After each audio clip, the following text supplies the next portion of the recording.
ಎಲ್ಲರಿಗೂ ಶುಭೋದಯ. ಶೃಂಗೇರಿ ಸುದ್ದಿಗೆ ಸ್ವಾಗತ. ಓದುತ್ತಿರುವವರು ಕೆ ಪ್ರಕಾಶ್ ಭಟ್. ಶಾಲಿವಾಹನ ಶಕ ಶ್ರೀ ಶಾರ್ವರಿನಾಮ ಸಂವತ್ಸರ ಮಾರ್ಗಶಿರ ಮಾಸ ಕೃಷ್ಣ ಪಕ್ಷ ತ್ರಯೋದಶಿ 11/1/2021 ಇಸವಿ ಸೋಮವಾರ. ನಕ್ಷತ್ರ ಜ್ಯೇಷ್ಠ. ಮುಖ್ಯಾಂಶಗಳು. ಮುಜರಾಯಿ ಸಚಿವ ಕೋಟಾ ಶ್ರೀನಿವಾಸ್ ಪೂಜಾರಿ ಶೃಂಗೇರಿ ಭೇಟಿ. ಸುದ್ದಿಯ ವಿವರ. ಸರಳ ವಿವಾಹಕ್ಕೆ ಪ್ರೋತ್ಸಾಹ ನೀಡುವ ನಿಟ್ಟಿನಲ್ಲಿ ಸರ್ಕಾರದಿಂದ ಸಪ್ತಪದಿ ವಿವಾಹಕ್ಕೆ ಪ್ರೋತ್ಸಾಹಿಸಲಾಗುತ್ತಿದೆ ಎಂದು ಮುಜರಾಯಿ ಸಚಿವ ಕೋಟಾ ಶ್ರೀನಿವಾಸ್ ಪೂಜಾರಿ ಹೇಳಿದರು. ಪಟ್ಟಣದ ಗೌರಿಶಂಕರ ಸಭಾಂಗಣದಲ್ಲಿ ಭಾನುವಾರ ಅವರು ಸುದ್ದಿಗಾರರೊಂದಿಗೆ ಮಾತನಾಡಿದರು. ಕೋವಿಡ್ ಹಿನ್ನೆಲೆಯಲ್ಲಿ ಸಾಮೂಹಿಕ ವಿವಾಹ ನಡೆಸಲು ಅಡ್ಡಿಯಾಗಿತ್ತು. ಇದೀಗ ನಮ್ಮ ಸಂಸ್ಕೃತಿಯಂತೆ ಸಪ್ತಪದಿ ವಿವಾಹವನ್ನು ಸರ್ಕಾರ ಆರಂಭಿಸಿದ್ದು, ದಕ್ಷಿಣ ಕನ್ನಡ ಜಿಲ್ಲೆಯ ಕೆಲ ದೇವಸ್ಥಾನದಲ್ಲಿ ಸಾಮೂಹಿಕ ವಿವಾಹ ನಡೆಸಲಾಗುತ್ತಿದೆ. ಕೊಲ್ಲೂರು, ಮಂದಾರ್ತಿ, ಸುಬ್ರಹ್ಮಣ್ಯ ಹಾಗೂ ಮಂಗಳೂರಿನ ಕೆಲ ದೇವಸ್ಥಾನದಲ್ಲಿ ಸರಳ ವಿವಾಹ ನಡೆಸಲಾಗುತ್ತಿದೆ.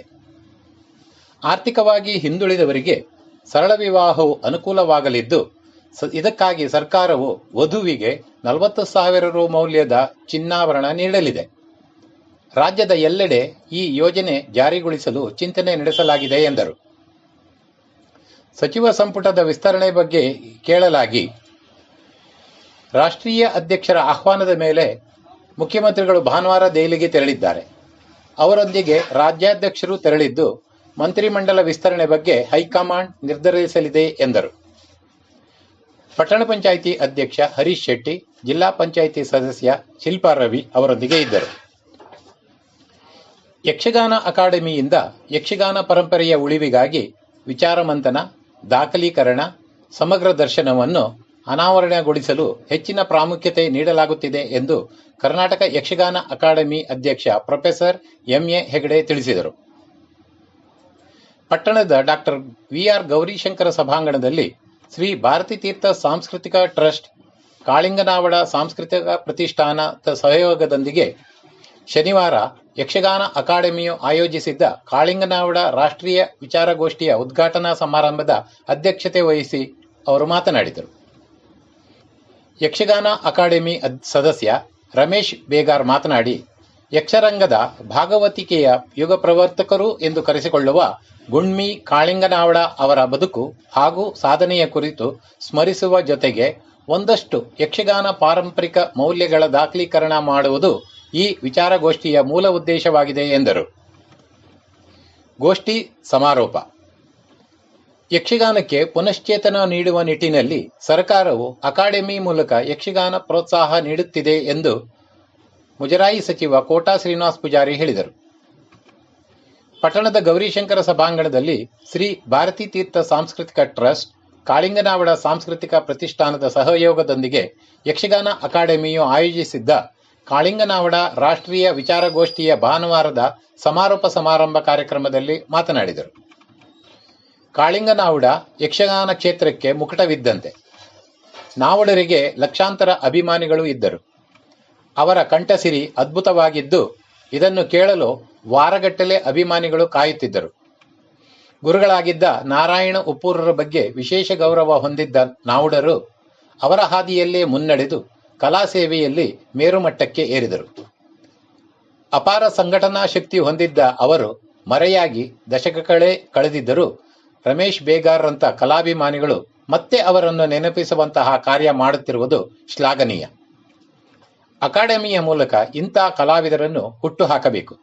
ಸರ್ಕಾರ ಯಕ್ಷಗಾನ ಕಲಾವಿದರಿಗೆ ಪ್ರೋತ್ಸಾಹ ನೀಡಲು ತರಬೇತಿ ಕೇಂದ್ರಗಳನ್ನು ಆರಂಭಿಸುವ ಚಿಂತನೆ ನಡೆಸಿದೆ ಎಂದರು. ಕಾಳಿಂಗನಾವಡರ ಬಗ್ಗೆ ಶಾಶ್ವತ ಯೋಜನೆಯನ್ನು ಸರ್ಕಾರ ಮಾಡಲಿದೆಯೇ ಎಂಬ ಪ್ರತಿಷ್ಠಾನದ ಮನವಿಗೆ ಉತ್ತರಿಸಿದ ಸಚಿವರು, ಸರ್ಕಾರ ಆರ್ಥಿಕ ನೆರವು ನೀಡಲು ಸಿದ್ಧವಿದೆ.